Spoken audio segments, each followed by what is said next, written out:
नमस्कार। आज एक ऐसे टॉपिक के बारे में बात करेंगे जो शायद आपको ये पूरी तरीके से समझा देगा कि किस हद तक एक प्रोपेगेंडा को रचा जाता है, कैसे बहुत सटल होकर इतने बड़े बड़े प्रोपेगेंडास को अंजाम दे दिया जाता है।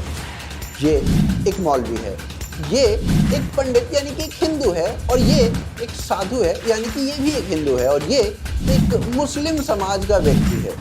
फोटोज अपने आप में सब कुछ बयां कर रहे हैं, सब कुछ क्लियर है, किसी को कुछ भी बताने की जरूरत नहीं है। वहीं दूसरी ओर आपने ये सुना होगा कि pen is mightier than sword, तलवार से ज्यादा खतरनाक होता है पेन। वहीं दूसरी ओर साथ साथ आपने ये भी सुना होगा कि पिक्चर्स आर वर्थ 1000 वर्ड्स, यानी पिक्चर पेन से भी ज्यादा प्रभावशाली होती है, यानी कि तलवार से ज्यादा खतरनाक पेन और पेन से ज्यादा खतरनाक पिक्चर्स।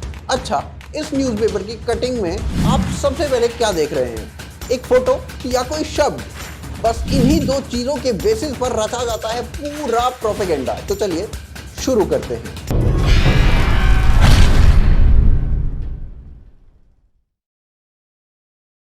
तो कल न्यूयॉर्क पोस्ट ने एक भारत की रिपोर्ट छापी। रिपोर्ट में था कि एक पत्नी ने अपने पति का लिंग काट दिया क्योंकि उसका पति दूसरी शादी करना चाहता था। लेकिन अब आप उसकी फोटो को देखिए, उसकी हेडलाइन देखिए, क्या लगता है कौन होगा? कौन से समाज से होगा?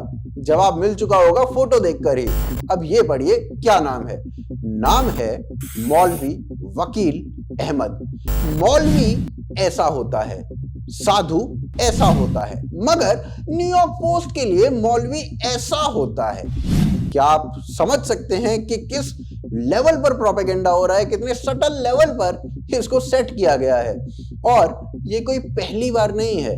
टाइम्स ऑफ इंडिया एक साधु का भेष में फोटो को दिखाकर बता रहा है कि गॉडमैन ने अननेचुरल सेक्स कर दिया एक दूसरे मर्द के साथ, उसके लिए फोर्स किया उसे। मगर गॉडमैन जो था वो एक मौलवी था। मौलवी लिखने में थोड़ी शर्म आ रही थी तो गॉडमैन लिख दिया। नाम था गॉडमैन का आसिफ नूरी। थोड़ा हंगामा मचाया गया तो टाइम्स ऑफ इंडिया ने फोटो हटा दिया और बदलकर ये फोटो लगा दिया। न्यूयॉर्क टाइम्स ने भी थोड़े हंगामे के बाद ये फोटो लगा दिया। अब क्या इन दोनों फोटो से आपको पता लग रहा है कि अक्यूज्ड मौलवी है? अब इस इंसिडेंट के बाद टाइम्स ऑफ इंडिया को एक फोन कॉल किया गया। वो फोन कॉल सुनिए। एक्यूज जो है वो एक मुस्लिम है और आप फोटो किसकी लगा रहे हो? एक हिंदू साधु की। इसके पीछे क्या मजबूरी है? और आपका रिपोर्टर मोहम्मद आकिफ वो खुद भी मुस्लिम है, तो ये कोई प्रोपेगेंडा है? तो मजबूरी नहीं थी, वो मिस्टेक था। मिस्टेक कैसे होती है सर?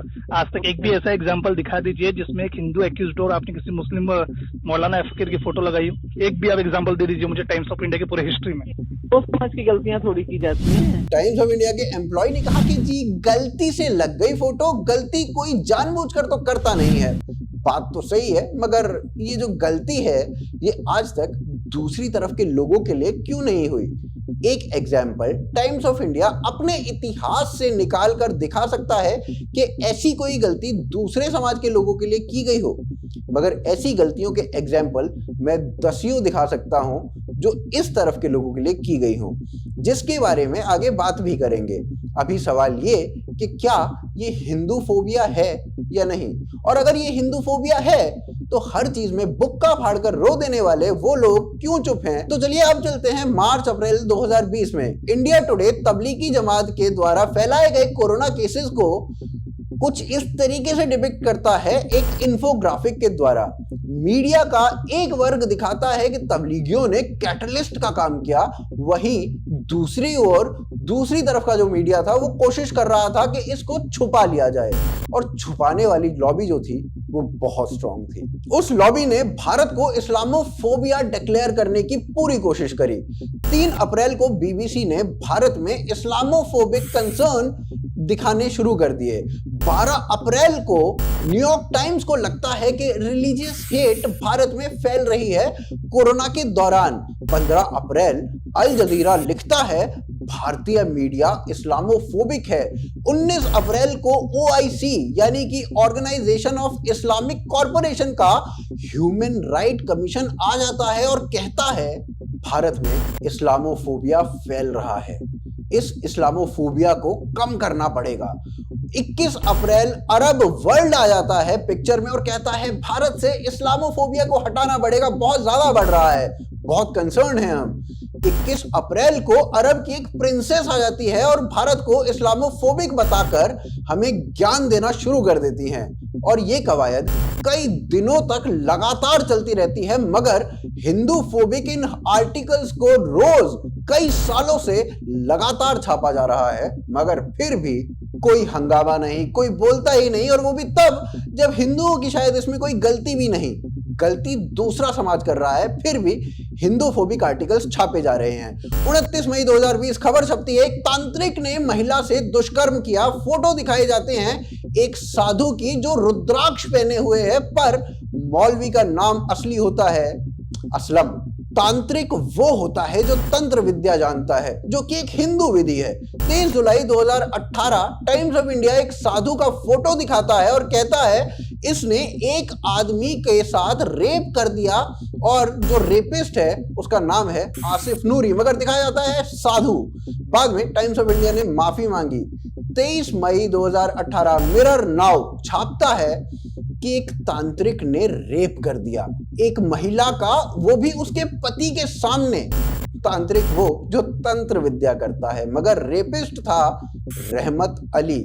16 अप्रैल 2018 द हिंदू कहता है तांत्रिक ने महिला का रेप कर दिया, मगर रेप हुआ था अजमेर की दरगाह में। अब बताइए तांत्रिक का अजमेर की दरगाह में क्या काम? मौलवी के द्वारा रेप किया गया मगर लिखा गया तांत्रिक। 23 अप्रैल 2018 को दैनिक जागरण कहता है तांत्रिक बाबा ने रेप कर दिया। फोटो दिखाई जाती है मानो कि कोई अघोरी हो, मगर रेपिस्ट होता है आफताब। 24 अक्टूबर 2020 मौलवी करता है रेप। टाइम्स ऑफ इंडिया बताता है तांत्रिक ने किया, नाम होता है नासिर। 25 दिसंबर 2020 हारून लूट लेता है एक लड़की को, मगर दे दिया जाता है हिंदू टर्न। सूरत में एक लड़की का रेप होता है। टाइम्स ऑफ इंडिया बताता है कि रेप किया स्वामी ने। अब आप स्वामी किस समाज से जानते हैं वो आप जानते हैं। आरोपी का नाम होता है अकमल बाबा, गुड़गांवा का एक 10 बच्चों का बाप, जो कि टाइम्स ऑफ इंडिया के हिसाब से एक तांत्रिक है। उसने लड़की का रेप कर दिया और जिसे डिपिक्ट करने के लिए टाइम्स ऑफ इंडिया ने कुछ इस प्रकार की फोटो लगाई जिसमें एक साधु था, रुद्राक्ष पहना हुआ था, मगर आरोपी का नाम होता है दीन मोहम्मद और उसका चेला दाराब खान। वहीं उसके अलावा नीतीश कुमार कभी लालू के साथ तो कभी भाजपा के साथ मिल रहे थे, तो उन्हें गिरगिट बताने की कोशिश की गई थी टाइम्स ऑफ इंडिया के द्वारा। कुछ इस प्रकार की फोटो को चुना गया जिसमें एक हिंदू की शिखा को गिरगिट की तरह दिखाया गया। क्या ये हिंदू फोबिक नहीं है? 2018 में एक बच्चे को बचाया जाता है एक मदरसे में से और बच्चा अपनी आप बीती बताता है और बच्चा कहता है कि मदरसों में ना ये चाइल्ड ट्रैफिकिंग आम बात है, मेरे जैसे बहुत सारे बच्चों को इस तरीके से रखा जाता है, मगर टाइम्स ऑफ इंडिया इसको दे देता है एक हिंदू टर्न और जबरदस्ती वेद पाठशालाओं को घुसा देता है और लिखती है कि चाइल्ड ट्रैफिकिंग आम बात है मदरसों और वेद पाठशालाओं में, जबकि वेद पाठशालाओं के अगेंस्ट कोई ऐसा सबूत नहीं था जहां पर चाइल्ड ट्रैफिकिंग के कोई अंश मिले हों। मगर ऐसे हजारों केसेस में गिनवा सकता हूं, मगर टाइम की कमी है। लेकिन मोटे तौर पर कहा यह जा सकता है कि सब एक प्रोपेगेंडा है और एक प्रोपेगेंडा के तौर पर यह सारी कवायद चलती रहती है। हिंदू फोबिया प्रेवेलेंट है मगर कोई इसके बारे में कुछ कहना ही नहीं चाहता, लेकिन जैसे ही जरा सा कुछ इस्लाम के ऊपर कहा जाए तो पूरे भारत को इस्लामोफोबिक बताने की तैयारी कर ली जाती है, चाहे उसके पीछे कितने ही फैक्ट्स क्यों ना हो। आपको इस्लामोफोबिक टॉक्सिक डिक्लेयर कर दिया जाएगा। आशान्वित हूं कि आपको वीडियो पसंद आई होगी और आशा है आप हमें पेट्रियन और ज्वाइन बटन के थ्रू सपोर्ट करेंगे। आप हमें फेसबुक, ट्विटर, इंस्टाग्राम पर फॉलो कर सकते हैं। वीडियो को शेयर कीजिए, सब्सक्राइब करिए। आप देख रहे हैं आज की ताजा खबर। जय हिंद, जय भारत।